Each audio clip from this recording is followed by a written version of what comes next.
Today's guest has built a massive fleet of over 200 cars and helped dozens of people launch their own businesses. Demario, welcome to Fleet Files, brother. Hey, how you doing? Awesome, man. So, yeah, I mean, you built one of the biggest fleets out there. How did this all start for you? So I think it was like 2019. I was actually renting on Turo. So I was an avid fan of just renting cars on Turo. Literally, I think it was like my grandmother at the time told me about this app. I don't know how she found out about it. So I was like, you know what? Let me try this app.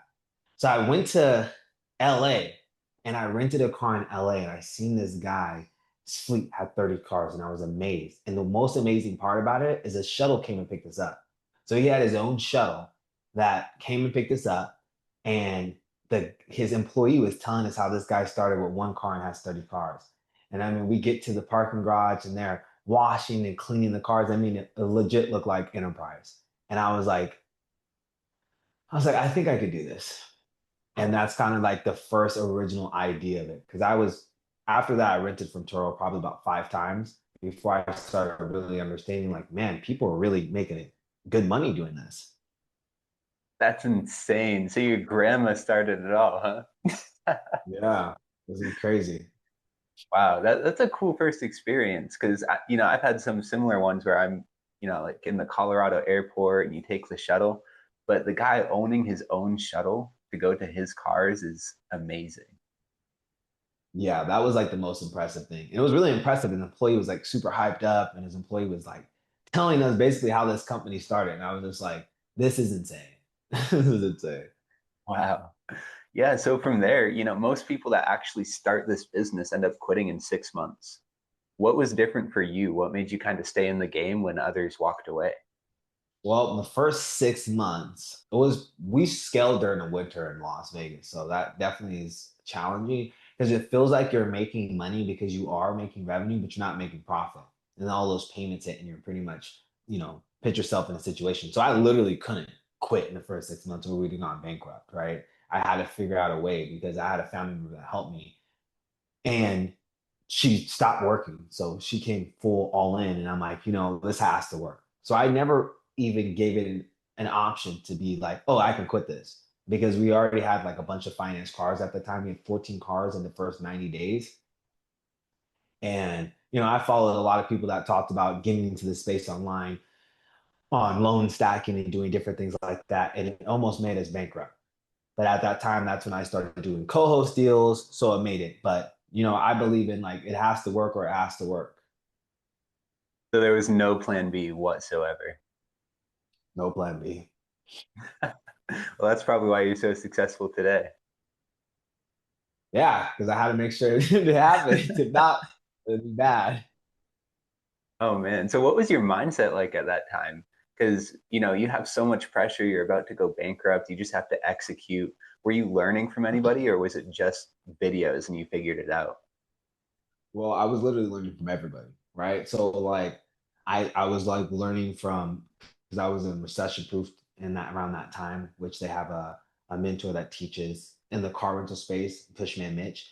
So I was learning some stuff from that course. And then I was learning from one of my boys that literally was just a little ahead of me. And it was funny because literally me and the four people I was closest to at the time, everybody was getting cars. And these guys were already established in other businesses. And I had the least amount of cars to start off with. I had like 2 cars.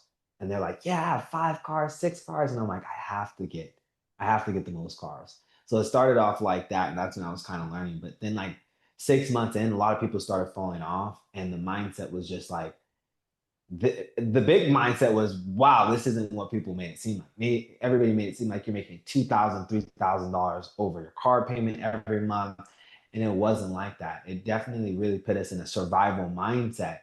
And then we got real focused on, how do we get co-host deals and how do we cut expenses? And basically I stopped listening to everybody at that point because a lot of the advice in this space is not sound advice. So I stopped listening to it and, kind of just focused on what's going on in my market. Okay. That's amazing. So at a certain point you kind of had to just figure it out and do it based on your actual systems. So Yeah. how did you make that switch? Because you mentioned at first you financed all the cars and then you went over to managing investors' cars. How did you do that and still keep all your investors happy? Yeah, so I was at an event. It was actually one of my events. We were running an event, and this guy kept talking about JV deals, JV, and I'm like, "What is JV? Like junior varsity? Like, what is this?" They keep talking about this every day. I had no clue. And when you hang around people, these guys have BMW i8s and all this stuff. So I was just kind of hanging out, but I asked questions. I always ask questions. So I asked, and he was like, "It's when people co-host." And I was like, "Oh, that's pretty cool." He called me probably 2 months later, and he said, "I want to give you a car." And he was actually the first person to put cars on our fleet. That's how we went. We scaled from 14 to 25 pretty quick because he had a fleet and he wasn't happy with the fleet manager. So he divided some cars to one of my boys and he gave me some of the lower end cars. And I just took them. I'm like, yeah.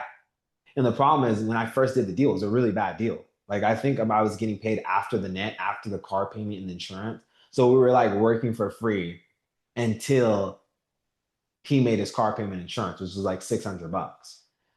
So that's the one lesson I learned in the beginning was like, okay, we should keep our investors happy, but we need to be happy because we're running the cars. The worst thing you want is a manager that's not happy because they're not going to want to push your cars out, you know? So that's one of the big lessons that I learned in the beginning is just really good with the contracts. But at that time, I was taking anything and everything. We are taking whatever we could because I'm like, okay, if we make an extra $200, that's $200 of profit, right? We need it because we have to pay for all these other cars.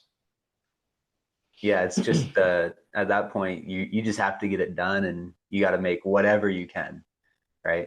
So what's the big difference between, going through that phase, just having to have it happen to where you are now? Definitely we're more selective on how we do it and we have a different process.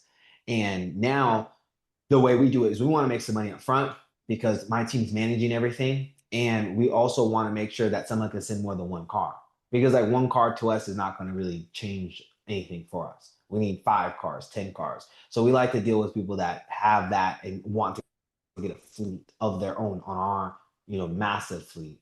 That's the big thing. Before I was taking one car and I didn't really know how to move the cars as much. I didn't know how to do private rentals. I didn't know how to do that. So that was pivotal because the first cars I got were like slingshots, like a Raiders wrapped slingshot. And it was so hard to push that because some people didn't want to, they didn't like the Raiders. So you have to love the Raiders. So I really couldn't get that out as much and the liability on private rental side. So, but there is a big difference now because, after you grow, you can kind of be more selective. In the beginning, it's a lot harder to be selective. I mean, if I make it $200 a month or $0 a month, give me the $200. And that's kind of the thing. I basically paid my dues early on to see, to get here. And in the beginning, when we had those 14 cars, I actually remember because my mom is the one that is my family member that came in the business. And I remember calling her one day and said, look, we got to get rid of these cars. We have to get rid of the BMW. She loved this BMW. It was my BMW. I gave it to her, right? And we had at least. I'm like, we got to get rid of the BMW. We had a brand new Hyundai. We got to get rid of the Hyundai. We got to get rid of all the finance cars that we can get rid of and the lease cars. And we started getting rid of them. And that was the hardest moment because I'm like, dude, we already just got these cars. I was feeling successful. And then I had to get rid of these cars. And she was pissed. She was not happy about it because she loved that BMW. And I said, we'll get that stuff later. So now, fast forward, now we have a G Wagon, which is pretty cool. So, there's just a big difference. Like, you have to make all the sacrifices in the beginning to even weather the storm at this level. Yeah, but you pushed through, you made it, you made that tough decision, and it sounds like it all just comes down to structuring it for cash flow. Yeah, exactly. Exactly. I think that's the big misconception I thought early on was you have to do marketing. You don't have to market fucking rental cars. You just have to get them out. And that's a big difference. Now I understand this. This is the only thing that people should be telling people is that the rental car space is two things, compliance and accounting. If you mess up the compliance, you have somebody crash your car and die, you're going to go bankrupt potentially from a lawsuit. The second thing is if you run the wrong accounting, you're going to be running out of net loss, which means it's going to feel like you're making money, but every month it just is a struggle to get everything. And if your car stops, you go bankrupt. So that's what I summed up this car rental space to. Before I was doing all this marketing and it didn't really do any benefit besides the digital products. That's awesome. So Yeah, you mentioned the legal side. So I want to dive into that because, everybody sees the good. They see that you've built this massive fleet, you went through the struggle. But have you ever had that happen where somebody died or got seriously injured in one of your cars? Yeah, we actually had a situation where somebody, one of the renters that were renting from us, they actually caused a situation, an accident, and they were literally sent to jail or prison and charged because they got behind the wheel when they shouldn't have, and somebody died in the result of that.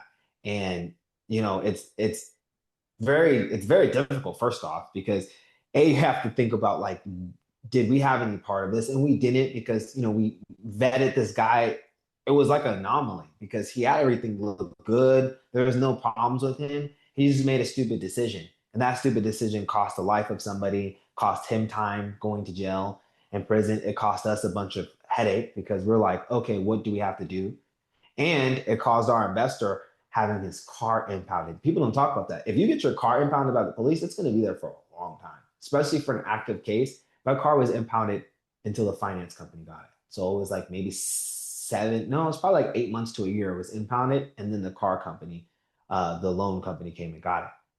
So that can definitely happen. And that car was not rented on Turo. That's the dangers of the private rentals. See, if we didn't have our contract set up right and we didn't have our legality and our structure set up right, it would be a huge worry. But that was like the worst news to hear somebody like actually die, because no one talks about that in the car industry. I haven't heard many people, because a lot of people haven't really had to experience that. That is crazy, but it sounds like, as long as you set everything up right. So on the legal side, right, you mentioned contracts. Did you have to structure your business a certain way to protect yourself in that situation as well? Yeah, I mean, with any businesses, you want to have some sort of corporate structure and understanding what that means.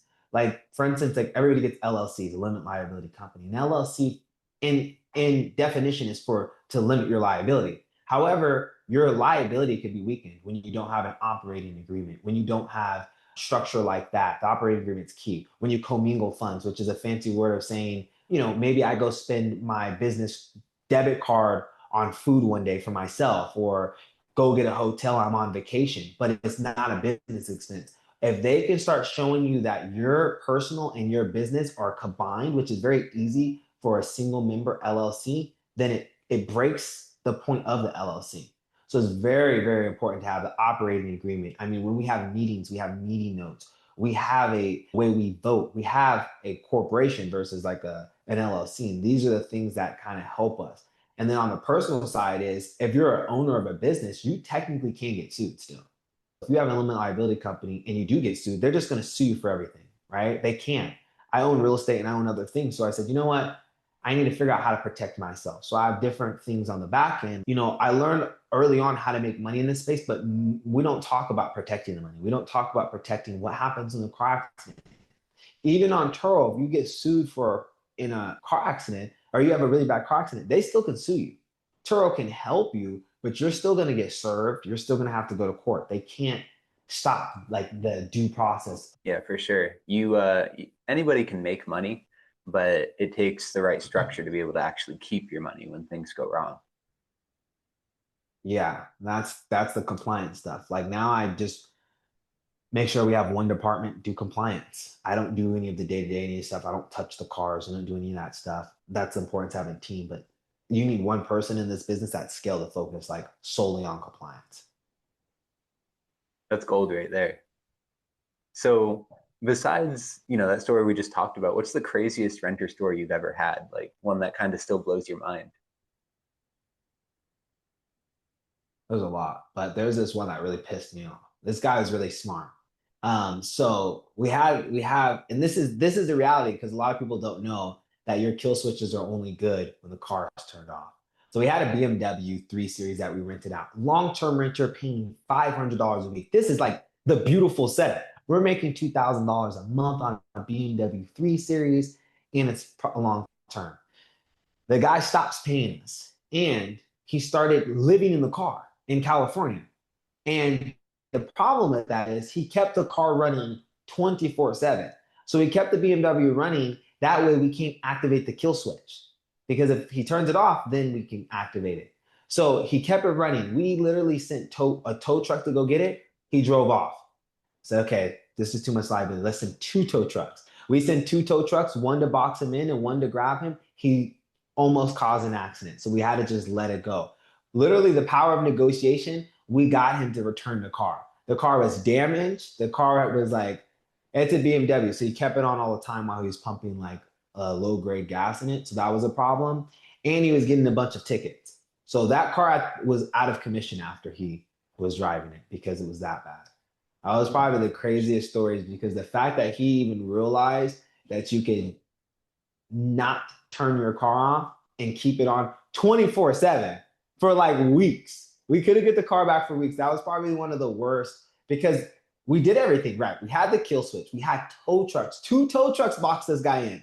And at one point we just like, it's not worth causing an accident or something. That's actually insane. I didn't even know you could keep a car on that long. Well, yeah, renters don't do that. And everyone else just, sometimes you got to take the L.